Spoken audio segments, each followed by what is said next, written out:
우리는 제재라는 말을 참 많이 듣습니다. 그 어떤 면에서는 말입니다. 참 많이 듣는 말인데 교회에서는 특히 젊은 층에서는 제재라는 말이 조금 부담스러운 단어가 아니겠는가. 교인이라는 말보다는 제재라는 말이 조금 부담스러운 말이 아니겠는가라는 생각을 해봅니다. 왜냐하면 그냥 신앙생활 하기를 원하기 때문이 아닌가라는 생각을 해봅니다. 제자가 되면 뭔가 더 열심을 내야 하고 말입니다. 그 다음에 뭔가 교회에 더 많은 시간들을 투자해야 된다라는 생각이 들기 때문인 것 같습니다. 제재가 아니면 그냥 신자로서의 삶을 그냥 살아가야 되니 부담감이 없다고 생각한 것일 것입니다.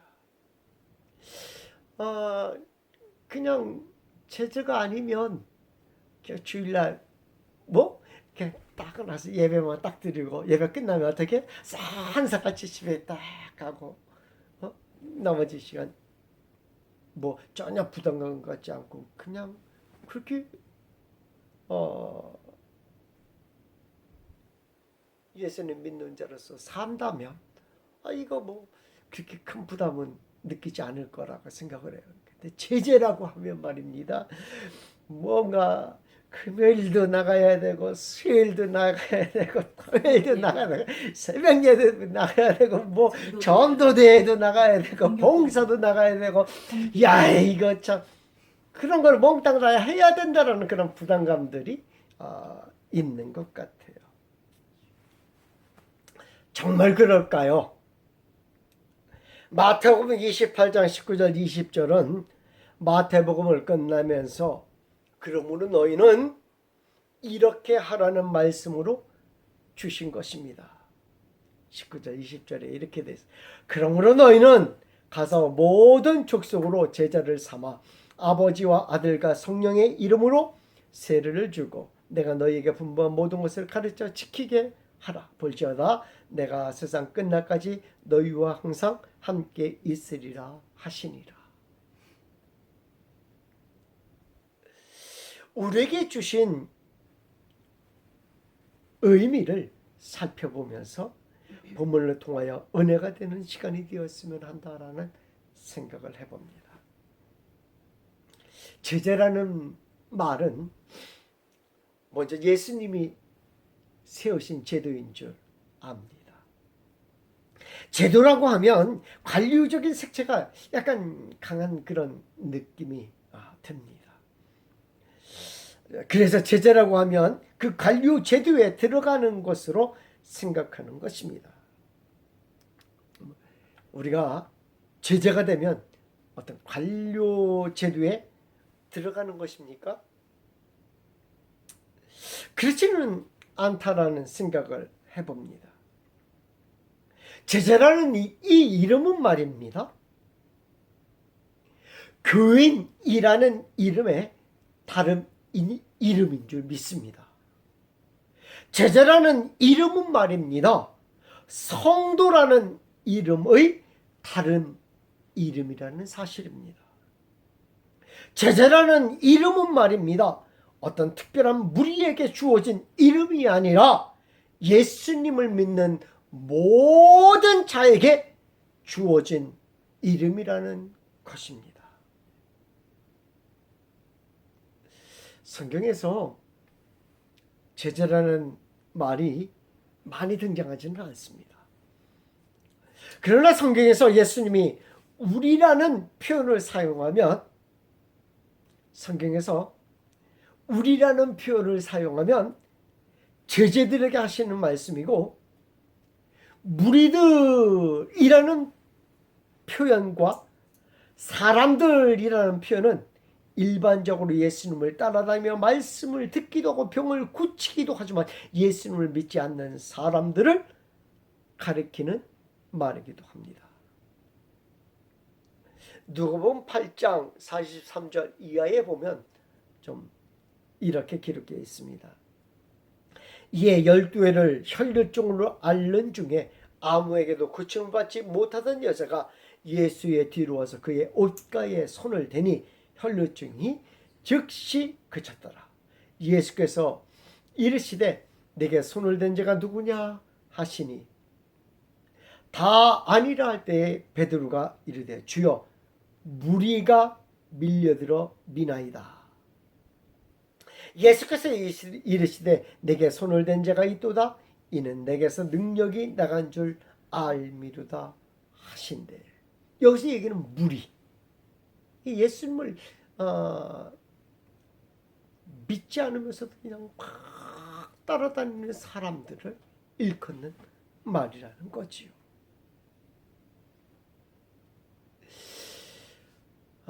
그러나 예수님께서 우리가 이제 다른 마을로 가서 복음을 전가하자 이럴 때는 누구에게 하시는 말씀이에요? 제자들에게 하시는 말씀이라는 거죠. 그래서 성경에서는 그 예수님께서 하시는 말씀의 대상자가 누구인지도 우리는 잘 살펴봐야 한다라는 것입니다. 그렇다면 주님은 왜 제자들이 필요했을까요? 그 제자들이 무엇을 하기를 원했을까요? 오늘 본문에서는 12명의 제자를 예수님께서 부르셨습니다. 주님의 제자 선택에는 각지에서 각양 사람들을 주님이 원하시는 자들을 부르셨다라고 기록하고 있습니다. 먼저 직업군을 살펴보면 말입니다. 우리가 너무나 잘 아는 어부들 모두 다 밝으신 것은 아니에요. 다양한 직업군이 예수님의 제자가 되었습니다. 어부들이 한 5명가량이 있어요. 어부들이 5명가량. 그런데 그 나머지의 제자들을 보게 되면 말입니다. 로마에 굉장히 협조적인 사람이 있어요. 협조적이었던 사람이 있어요. 누구예요? 세리. 세리는 로마에 아부하는 사람들이에요. 아부하는 사람들이 세리가 되었어요. 그래서 마태 같은 사람. 그런가 하면 로마를 반대하는 사람들이 있어요. 로마의 군사들만 보기만 해도 쟤네들 해가지고 막 돌을 던지는 그런 사람들이 있었다라는 거예요. 오늘 성경에 나온 누구? 열심당원 시몬 같은 사람. 그리고 목수도 있었고요. 학자도 있었어. 나다니엘 같은 학자, 율법학자 같은 사람. 이렇게 등등의 직업군을 가진 사람들이 있었다라는 것입니다. 완전히 정치적인 색깔을 보게 되면 말입니다. 완전히 반대적인 성격을 로마의 협조주적인 사람, 로마의 로자 만들어도 알러지가 있는 그런 사람, 이런 사람들도 예수님께서 제자로 받으셨던 모습을 보게 됩니다. 예수님의 제자가 되는 것은 주님의 부르심에 응답하는 모든 사람이라는 것을 알 수 있습니다. 직업이 예수님에게 나아가는 것을 방해하지는 않는 것입니다. 성경은 그래서 이렇게 말해주고 있습니다. 주님의 부르심에는 절대적으로 후회하심이 없는 부르심이라는 것입니다. 그 부르심에 아멘으로 화답하는 귀한 역사가 여러분의 삶과 여러분의 주위의 모든 환경에 있기를 주님의 이름으로 축원을 드립니다. 그럼 왜 주님은 제자를 부르셨는가요? 먼저 주님과 함께 있고자 주님은 부르셨다라고 기록해주고 있습니다.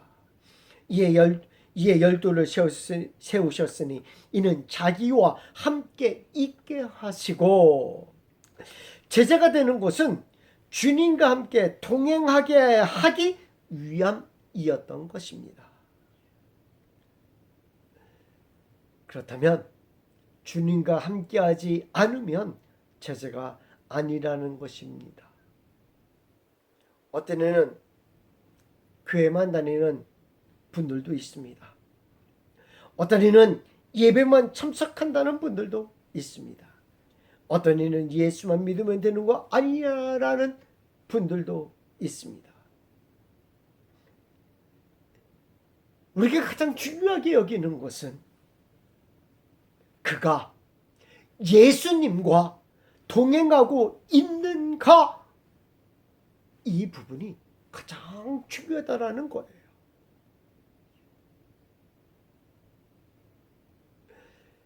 예수님과 동행하지 않는다면 그를 제자라고 할 수가 없는 겁니다. 성도라고 할 수가 없는 겁니다. 선택받았다라고 할 수가 없는 것입니다. 예수를 믿는다라고 할 수가 없는 것입니다. 뿐만 아니라 그가 예수님과 동행한다면 자기에게 주어진 십자가를 지고 갈 것이기 때문입니다. 마태복음 16장 24절 봤으니까 예수께서 제자들에게 이르시되 누군지 나를 따라오려거든 자기를 부인하고 자기 십자가를 지고 나를 따를 것이니라. 자기 십자가를 지고 간다는 것은 무엇입니까? 자기에게 주어진 십자가는 무엇입니까? 매일같이 어깨에다 우리가 십자가를 메고 다녀야 되는 것입니까?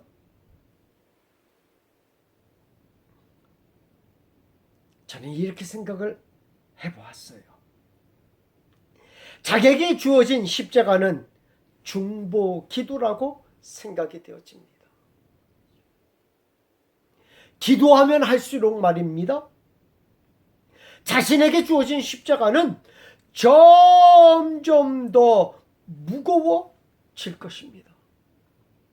왜냐하면 기도하면 기도할수록 아는 분들이 많이 생기게 되는데 그분들을 위해서 중보하기 때문입니다. 그런데 기도하지 않는 분들은 말입니다. 문제가 있는 분들이 보임에도 불구하고 뭐예요? 기도하지 않아요. 이 말은 뭐예요? 중보하지 않는다라는 거예요. 그분들은 뭐가 없어요? 십자가가 없어요. 아주 가볍게 자기만 다니는 거예요. 가볍게 자기만 다니는 거예요. 근데 자기 십자가에 있는 사람은 모든 사람들에게 문제 없는 사람들은 없잖아요. 그래서 그분들이 다 뭐로 보이는 거예요? 내 기도 제목으로 보이는 거예요. 그분들의 기도 제목을 내 어깨에 짊어지고 다 기도해야 되는 거죠.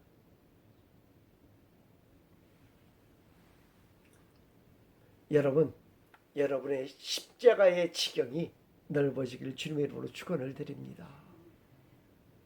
십자가의 지경이 점점 예수님 오랫동안 믿는 분들이 그래서 기도거리가 점점 늘어나는 거예요. 간단하게 나는 뭐 간단하게 기도하고 끝냈어. 간단하게 기도하고 끝냈다면 뭐예요? 십자가의 짐이 어떻다는 거예요? 가벼워졌다. 가볍다라는 거죠. 십자가의 짐이 무거우면 무거울수록 어떤 거예요? 중보할 사람들이 많아지는 거예요. 많아지는 거예요. 기도하면 할수록 더욱더 많은 십자가의 짐이 생기게 되는 것이며, 기도의 응답이 이루어지는 것을 보며 기쁨도 많이 생기게 되는 것입니다. 그 모습을 보면서 또 기도하는 거죠. 내가 중보기도했는데 저분이 이렇게 이루어졌다. 내가 중보기도했는데 저분 저렇게 이루어졌다. 그러면서 더 기도하게 돼, 더 기도거리가 느는 거죠. 그러나 기도하지 않는 성도들은 중보의 십자가가 점점 줄어들 것입니다. 신앙생활을 할수록 더 많은 중보의 기도가 필요하다는 것을 알게 되는 것입니다. 그러나 주님과 동행하지 아니하면 자기 자신의 십자가를 지고 가지 못하기에 그를 주님의 제자라고 보기는 어려운 것입니다. 제자라고 보기가 어려워요. 두 번째는 전도하게 하기 위하여 부르셨다라고 성경은 말해주고 있습니다. 우리는 많은 형태의 전도 방법을 보며 나도 저들처럼 전도해야지라는 생각을 해봅니다. 그러나 우리는 그 생각도 해야 합니다. 그 방법도 좋은 방법입니다. 그러나 내게 맞는 전도의 방법이 무엇인지를 찾아야 하는 것입니다. 어떤 이는 복음에 대한 열정이 강해 복음을 증거하기도 합니다. 어떤 이는 가족의 평강을 가지고 접근하기도 합니다. 어떤 이는 기도로 준비하기도 합니다. 어떤 이는 독서를 가지고 접근하기도 합니다. 어떤 이는 음식을 가지고도 접근하기도 합니다. 어떤 이는 각양 방법으로 복음을 증거하며 전도합니다. 어떤 것이 더 좋으며 어떤 것이 더 효과적일 수는 있을 것 같습니다. 그러나 매번 똑같을 수는 없다라는 생각을 해봅니다. 왜? 모든 사람이 틀리고 내가 틀리고 상대방이 틀리고 다 각양각색이기 때문입니다. 그래 일률적으로 똑같은 잣대를 가지고 접근한다면 너무 힘들지 않겠는가라는 생각도 해봐요. 하나님이 그때그때 주시는 대로 내 성향에 맞게 전도한다면 가장 좋은 방법들이 아니겠는가라는 생각을 해보는 것입니다. 아직 나에 맞는 전도 방법을 뭐하지 못해서 찾지 못해서 전도하지 못하는 것은 아닌가라는 생각도 해보는 거예요. 나에 맞는 전도 방법을 찾기를 바랍니다. 마태복음 28장 19절 20절 아까도 읽었지만 그러므로 너희는 가서 모든 민족을 제자로 삼아 아버지와 아들과 성령의 이름으로 세례를 베풀고 내가 너희에게 분부한 모든 것을 가르쳐 지키게 하라. 볼지어다 내가 세상 끝날까지 너희와 항상 함께 있으리라 하시니라. 참 재미있는 게 뭔지 아십니까? 제자로 삼으래요. 누구 제자로 삼아요? 누구의 제자로 삼아요? 주님의 제자로 삼으라는 얘기가 없어요.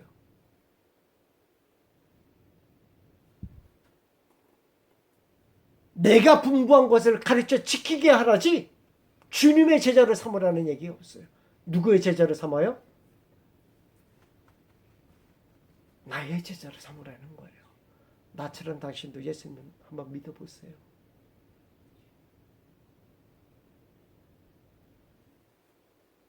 모든 민족으로 제자를 삼는 것입니다.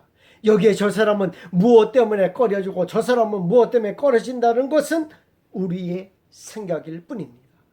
하나님은 모든 민족으로 제자를 삼으라고 명령하고 있습니다.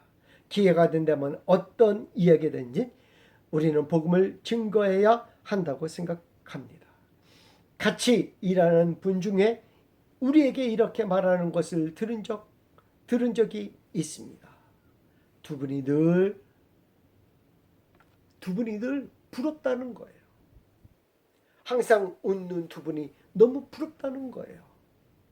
이것이 복음인 줄 압니다. 웃음 하나가 뭐예요? 복음인 줄 압니다. 웃음 하나가 복음이라는 거예요. 내 손길 하나가 복음인 줄 압니다. 내 손길 하나가. 그것은 우리가 꼭 무엇을 해야만 복음으로 잘못 생각하고 있는지는 아는지 우리를 점검해 보면서 내 몸 전체가 복음이 되어야 되겠구나라는 생각. 걸어가는 모습 하나가 옆에서 보면서 저게 복음이구나. 손길 하나가 저게 복음이구나. 눈길 한번 돌아갔던 그 모습이 복음 하나구나라는 생각을 우리는 가져야 한다는 것입니다. 이것이 또 다른 복음을 증거하는 제자를 삼는 한 줄기 방편이 되는 것입니다. 우리는 무엇으로 복음을 증거하고 있으십니까? 누구를 제자로 삼고 있으십니까? 세 번째는 귀신을 내쫓는 권능을 가지게 하시기 위함이라고 했습니다. 예수님이 다니시는 곳곳마다 귀신이 등장합니다. 그러나 이 귀신은 예수님의 이름 앞에 꼬꾸라지고 있다는 것을 우리는 알고 있습니다. 귀신들은 아무런 힘이 없는 사람들에게 들어가서 그곳이 자신의 집인 양 거들먹거리고 있습니다. 아무리 거부하려고 하여도 거부할 수 없는 존재들입니다. 왜냐하면 그들은 영이기 때문입니다. 그들을 이길 수 있는 사람은 없기 때문입니다. 그들을 이기는 방법은 없습니다. 무기도 소용이 없습니다. 그들을 구술해서 위로해 주는 길밖에 없는 것입니다. 위로해 주는 길밖에 없어요. 귀신은. 그러면 구술해주고 위로를 받으니까 말입니다. 귀신들이 잠시 조용하게 지랍니다. 그럼 어떻게 얘기해요? 사람들이 고침받았다라고. 그것을 사람들은 귀신이 나갔다고 생각하는 것입니다. 그러나 그것은 더욱더 귀신에게 잠식당한다라는 것을 우리는 알아야 하는 것입니다. 귀신의 장난에 놀아나는 것일 뿐입니다. 그러나 예수님의 제자들은 다릅니다. 귀신들이 아무리 와도 소용이 없습니다. 우리에게는 그들이 가장 두려워하는 예수님의 이름이 있기 때문입니다. 2000년 전이나 지금이나 예수님의 이름 앞에서 귀신들은 떨고 도망가게 되어 있습니다. 골로새서 2장 12절 말씀에 통치자들과 권세들을 무장해제하시고 드러내어 구경거리를 삼으시고 십자가로 그들을 이기셨느니라. 주님은 십자가로 그들을 이기신 것입니다. 그리고 그 권능을 주님의 제자들에게 주시마 하셨습니다. 제자들에게 주신 것입니다. 이제는 주님의 권능을 받았기에 담대히 사탄과 대적하여 승리하게 하는 것입니다. 그러므로 이제는 담대하시길 바랍니다. 마지막으로 주님은 그의 제자들에게 새로운 이름을 더하셨다라는 사실입니다. 새로운 이름을 더해 주심으로 제자들이 무엇을 하는 자들인지를 더욱더 알게 하셨습니다. 새로운 이름은 누구에게 주셨습니까? 베드로라는 이름이에요. 보아너게라는 이름이에요. 또 마태라는 이름도 새로운 이름을 받았습니다. 유다라는 이름도 새로운 이름을 받았습니다. 다데오를 불렀고요. 레위를, 세리 레위를 마타라고 불러요. 이름이 뭐라고? 성경은 이름을 변경시켰다고, 변경시킨 이름까지 기록해주고 있습니다. 변경된 이름이 뭐가 그렇게 중요하다고 변경된 이름을 성경이 기록해주고 있어요. 그런데 말입니다. 성경에는 하나님을 알고 나서 많은 이름들이 바뀌게 되었음을 말해주고 있습니다. 대표적으로 우리가 알 수 있는 사람이 아브람. 그의 이름이 아브람을 아브라함으로 변경되었다는 것을 우리는 너무나 잘 알고 있습니다.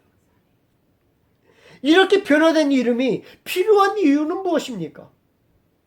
왜 변경된 이름을 성경은 기록해주고 있습니까?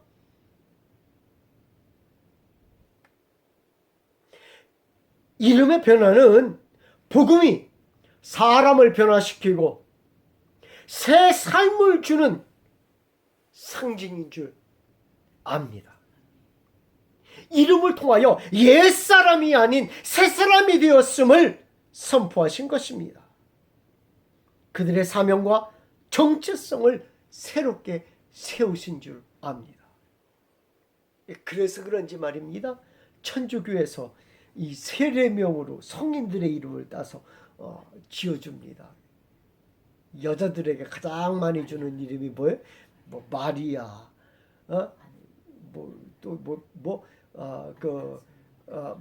안나, 하여튼 그런 이름들 많이 막 기억이 안 나. 뭔지는 알 것 같아요. 그런 이름들을 막 지어주는 모습을 보게 됩니다. 남자들에게도 뭐 그런 이름들을 좀 요즘은 김대건 이렇게 왜? 그게 성인이거든요. 성인 이름을 세례 이름을 쓸 수 있으니까 세례명이 김대건입니다. 이렇게 인사하기도 하고 그래.